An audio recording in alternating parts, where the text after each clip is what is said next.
Falando em licença, doutora Nelly, até para o telespectador entender, a empresa que quer explorar esse ramo, ela precisa de uma licença ambiental e também de uma licença do Departamento Nacional de Produção Mineral, é Sim. isso?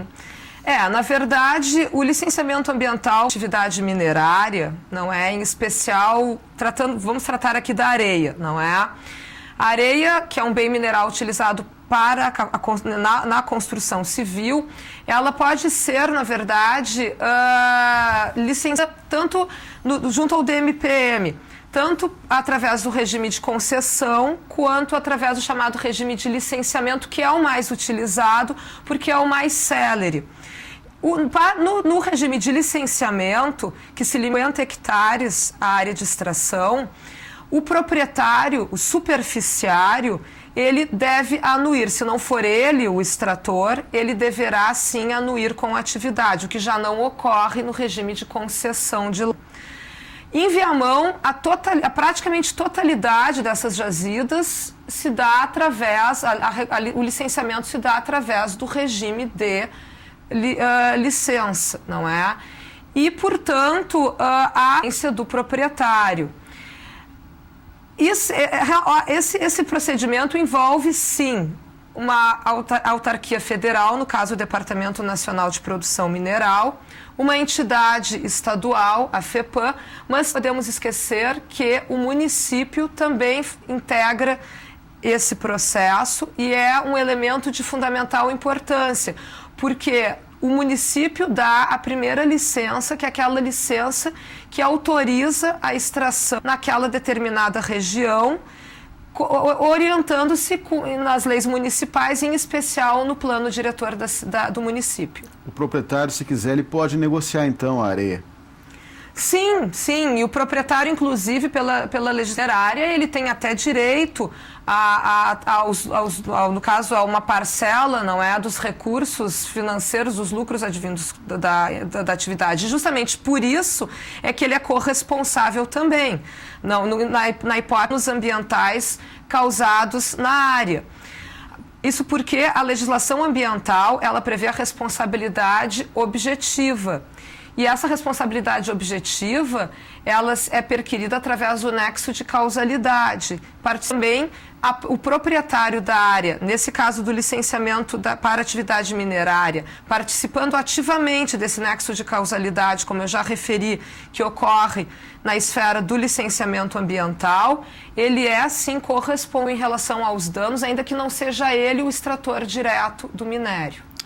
Há muito se percebe essa extração de areia dos rios, a dragagem, mas agora me parece que há uma outra modalidade. Elas estão partindo justamente para áreas arenosas, assim, saindo um pouco da exploração de rios? O problema que se verifica hoje no estado do Rio Grande do Sul, que é o principal argumento, não é, das empresas mineradoras, é de que realmente as jazidas, elas estão muito parcas, aquelas jazidas possíveis, não é, de serem exploradas. Por quê? Porque no Lago Guaíba não é atualmente permitida a extração mineral de areia. E o Rio Jacuí, é muito conhecido, não é? Em razão dos inúmeros problemas gerados pela extração de areia, inclusive, não é? Casos que chegaram na justiça, na modalidade dessa mineração através de draga móvel. Como a demanda pelo minério está aumentando muito e há essa restrição em relação às jazidas, os mineradores têm migrado, sim, para o terrestre, a extração terrestre, que é o que tem ocorrido em Águas Claras, em especial, onde o minerador, ele minera de uma forma totalmente diferente do que ocorre em leito de rio. Até a mineração se dá também através de dragas, mas são dragas que extraem areia em cavas que são formadas nas propriedades, o lençol freático aflora e a extração de areia, então é feita na propriedade, nessas cavas.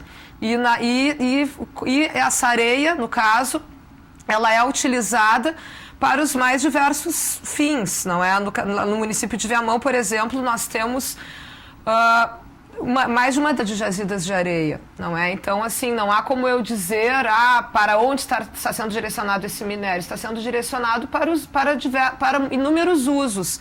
Mas, claro, o maior deles, não é o que predomina, é a construção de obras públicas, pode-se dizer assim. Em muitos casos, nós averiguamos que ela está sendo utilizada em construção de obras públicas. Claro. Além dessa extração de areia, o Ministério Público tem se preocupado com a lavra, quer dizer, essa lavra pode ir a vegetação daquele lugar. Na verdade, a frente de lavra, pelas licenças ambientais, ela deve respeitar um limite em relação à vegetação nativa. Essa foi uma das condicionantes que nós observamos que não estava sendo cumprida por alguns empreendedores.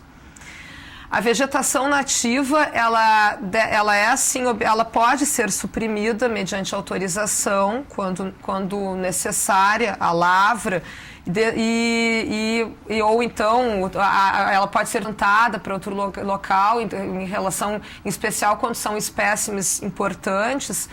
Mas a frente de lavra, ela, sem dúvida nenhuma, ela deve respeitar os limites previstos na licença, em especial no que se refere à vegetativa, sob pena de se sacrificar não só a flora, mas também o habitat de uma fauna silvestre de extrema importância, que se constata na região, como o cervo do Pantanal. Nós temos lá uma avifauna diversificada.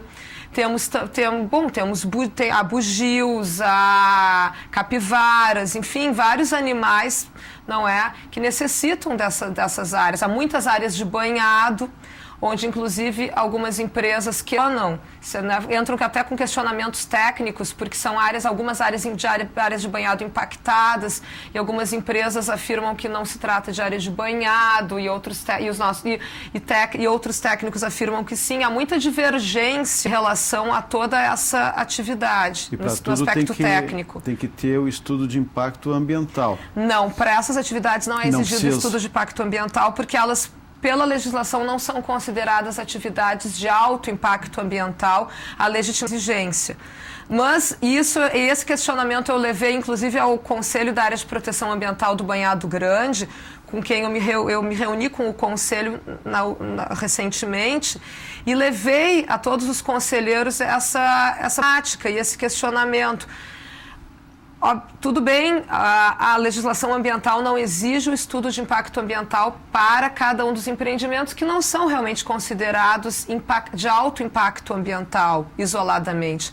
Mas muito deles, numa área muito concentrados numa determinada área, acabam gerando, sim, um alto impacto ambiental. Claro, é importante esse esclarecimento.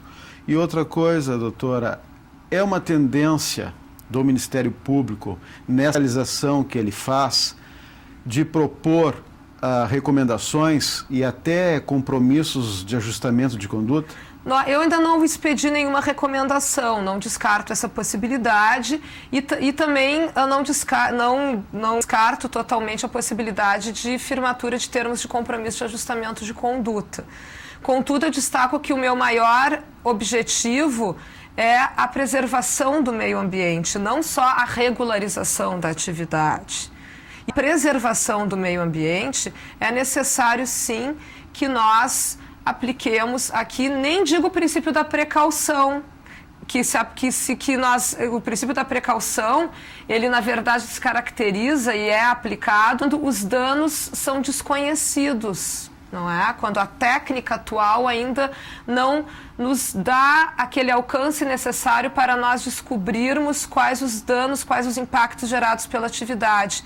Neste caso, no Coração de Areia, em especial no município de Viamão, nós conhecemos sim os danos. É uma atividade inevitavelmente impactante, necessária para a economia, para a vida humana, mas impactante. Claro. E que, inclusive, o artigo 55 da Lei dos Crimes Ambientais prevê, sim, no seu parágrafo único, que é crime não só minerar sem a licença ambiental, sem o cumprimento das licenças ambientais, mas também sem recuperar a área. Isto é, o empreendedor, ele pode minerar com a licença, mas se ele não recuperar a área ainda que tenha a licença, ele está se incidindo no crime previsto na legislação ambiental. Claro. Então, é uma questão muito complexa, muito importante, e que não pode ser resumida tão somente à regularidade formal, isto é, a existência de registro no DNPM, licença municipal e licença na FEPAM. Ela vai muito mais além, e até porque são atividades que se desenvolvem por anos, se não décadas, e atingem áreas consideráveis. Claro, uma outra questão, doutora Anelise, como já foi dito aqui, a areia é um bem mineral pertencente à União. É normal também que o Ministério Público Federal atue na área, um trabalho conjunto ou algum conflito de competência? Não, é que, na verdade,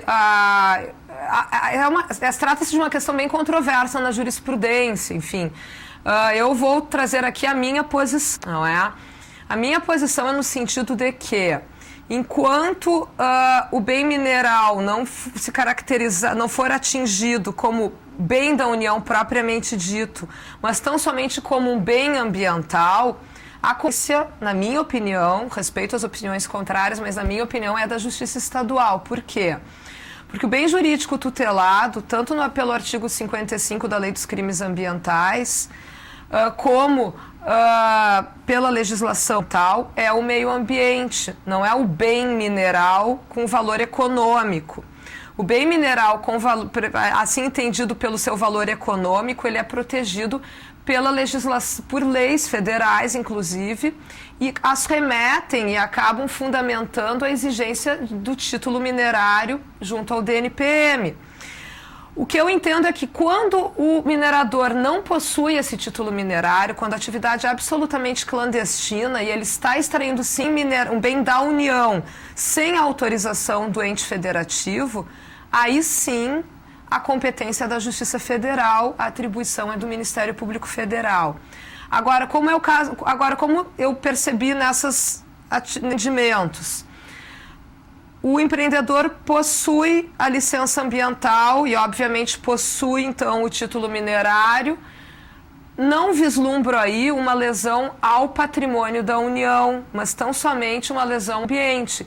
E, por isso, entendo que a competência é da Justiça Estadual. Mas eu destaco novamente, é uma matéria muito discutida, que certamente outros juristas, outros colegas terão um posicionamento diverso, mas que deve ser norteada, na minha opinião, também pelo bom senso para a busca da melhor solução para a problemática.